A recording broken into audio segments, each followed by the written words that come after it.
The Dublin footballers against Cork next weekend. I'm not sure if I don't think you were in Thurles at the weekend to see Cork hammer Laois. Cork are this far, having beaten Limerick and Laois, coming up against that ridiculously strong Dublin team. Do you give Cork any sort of a hope? No, I don't give them any hope of winning the game, but I think I give them more of a hope of actually playing it. Like if you'd said 4 months ago, 3 months ago, 2 months ago even, that Dublin Cork would be the first Super 8 game at Croke Park, I just said it's not going to be a contest. But there have been signs of life from Cork.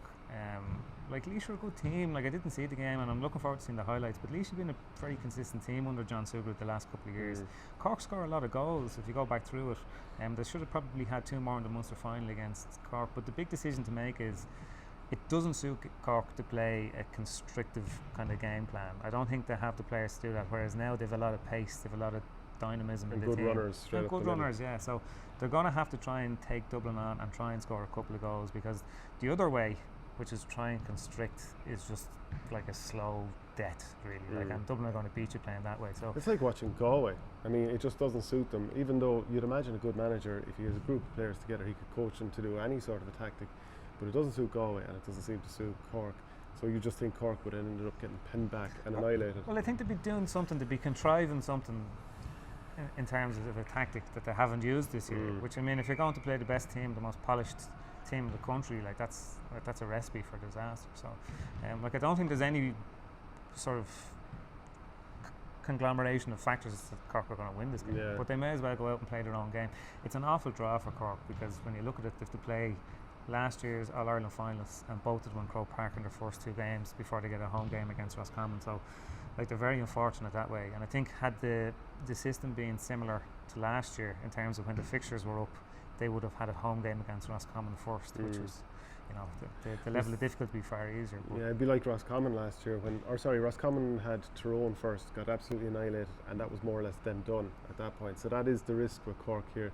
You get absolutely panned. Yeah, but I think it's a bit like Meath when played here today. I think for a team like Cork and a team like Meath, who you'd like to think are kind of both heading in the right direction, I think it's better to be in the Super 8s now than not. I mean, you can get over most things, but if Cork hadn't made the Super 8s, you're not really making any progress. And it's the same with Meath.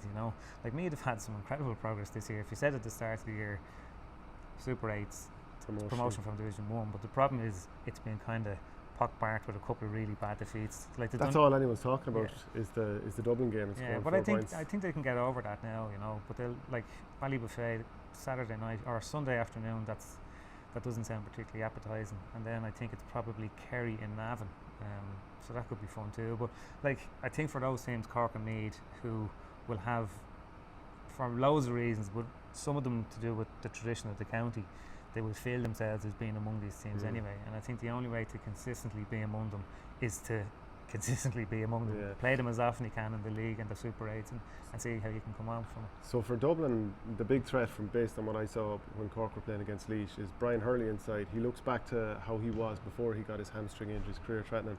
And Mark Collins as well.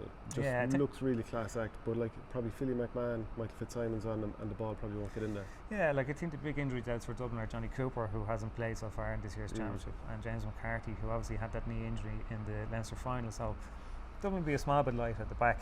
But again, like if you're bringing in Philly McMahon alongside Mick Fitzsimons and Davy Bourne, who's been very good in the last couple of games, it's still a very tight full back line, and they tend to protect it pretty well with Keane sitting there. So Dublin are so polished at the moment. Like every time you come up with a new theory as to where they're vulnerable, they fix it, and you have to find something else. So, what is it like? Is so much of it about the game plan now? Because you look at, like, let's say the example of Niall Scully, and you compare him to when Diarmuid Connolly was at his best, and maybe a couple of other forwards to when Paul Flynn was at his best, Bernard Brogan at his best. Like a couple of them don't actually seem to stand out as the greatest star players ever. But just whatever game plan they have, is it the game plan? Is it that these players are better than given credit for? There's a few things. I think probably subtly Dublin's skills are at a huge level. Like it's not like Niall Scully doesn't hit the sort of 60-yard balls that Paul Flynn did onto Bernard Brogan's chest, or kick the sort of points that Diarmuid Connolly did. But within the game plan, and Dublin are a very regimented team. Like they're very very systematic team. you know, like they'll always put. If you remember Dean Rock's hand pass for Conor McKeon's goal in the last game against Meath, it was absolutely perfect, and it had to be. So it just meant that Con was coming at a full pace. He didn't have to check his run, and nobody could get around him. And some players don't stand out in the system because it's very systematic. Dublin run the ball an awful lot. They don't tend to kick the ball very often unless it's a very low percentage risk or a high percentage level of safety. With Philly McMahon kicked one ball into Paul Mannion in the Leinster final, and it was actually seemed like a bit of an aberration because they did so little of it. But like, it's all about working the ball to that D and to the area where they take all their shots, and they just don't take risks anymore. They don't need to, because the way teams play against them, I think running the ball is the most risk averse and kind of high profit way of playing it. So at the moment it's hard to see where you get at Dublin, because you know, when they run the ball they can get into scoring positions, but they never leave themselves particularly vulnerable at the back, and that's what you saw with Meath. Meath stifled Dublin an awful lot in the first half of the Leinster final, but obviously couldn't take their own scores at the back. So no, it'll be interesting to see how like Dublin approach this, because the Tyrone game will be last, and had it been second in Alma, it'd have been a huge game, because I think Tyrone are probably better built this year to beat Dublin than they were last year. But there's a risk of it being a damn squib at the there end. is. There's a risk of it being a dead rubber, and in that situation, okay, there's first and second to play for, but even that mightn't be any particular advantage to finish first or second. So it'll be interesting, because Dublin could beat Cork and Roscommon to make an All-Ireland semi-final, and we'll be in a situation where Dublin really haven't been put to the pin of their collar, and there's only 2 games left. As a dub, and watching Mayo gather a little bit of momentum at the moment after beating Galway, Armagh down before that, like, are you like most dubs where you hate them and you're glad to see their misery? I don't think anybody who likes to be entertained by the championship wants to see Mayo. I think Mayo are really interesting now, because they've gotten back to this point when I think a lot of people doubted them for obvious reasons, as they do every year. But they look a bit different than they have been in the last few years. How so? In that there are different players doing it for them now. Like Cohen is like, that guy's in 27 maybe, and he's now looks like he's kind of the most important forward on the team, just for the moment, until the other guys come back into it. Okay, Matthew Rowan is out injured, but he had there's talk of him coming back by the end of the Super 8s, and Jim O'Connor. Yeah, and Keegan came on the other night as well. So like they're all coming back together, and I don't think they're kind of as reliant on the same 7 or 8 players to lead the thing, to really carry the burden on their shoulders as they were in the past. I think there are more players that are taking a bit of leadership within that group, and that's testament to James Horan, because I think at the start of the year he would have gone after that. You know, you can't ask the same players to take as much of the burden. And Andy Moran sitting on the bench didn't even come on. Yeah, well that's the point, you know. And they'll need him over the course, because that's a cutthroat group. Like that's really hard going. Like, I mean, they've had 3 serious games in the last 3 weeks, and now they have to go to Killarney next weekend. That is tough. But no, the championship is always made more colourful by Mayo's inclusion.